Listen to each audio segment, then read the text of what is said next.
Tervetuloa Helsinki Schoolin avajaisiin Kööpenhaminaan mustaan timanttiin. Tämä on timantikova näyttely, missä kosketetaan unelmia. Tämä näyttely on hieno todiste siitä, mitä suomalainen valokuva ja suomalaiset valokuvaajat tekevät tällä hetkellä urallaan. Tehdään kansainvälistä upeata uraa.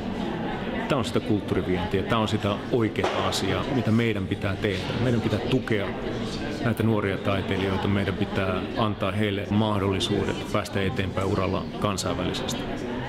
Ja tämä näyttely on hyvä osoitus siitä. Meillä on materiaalia siihen ja meillä on oikein tyyppinen tahtotila viedä näitä ihmisiä eteenpäin.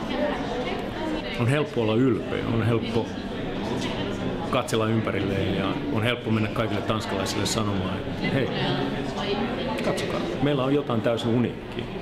Sama koskee suomalaista taidetta yleensä. Meillä on tietotaitoa, meillä on yritteliäisyyttä, meillä on uskomattomia ideoita, tiedä mistä se johtuu, mutta me osataan tämä homma ja meidän pitää näyttää tämä myöskin maailmalla. Tämmöiset näyttelyt, tämmöiset tilat antaa siihen mahdollisuudet ja totta kai tätä tilaa ja tätä näyttelyä käytetään hyväkseen kaikessa mahdollisessa markkinoinnissa.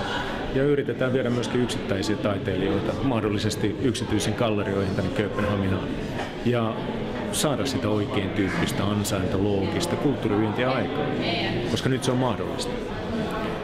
Mä suosittelisin kaikille, ketkä tätä katsovat, tulkaa ihmeessä ihailemaan tätä näyttelyä, koska tässä on ihan selkeästi kaikki ainekset tulla klassikoksi. Touch and Dreams. Sitä me tehdään. Be there.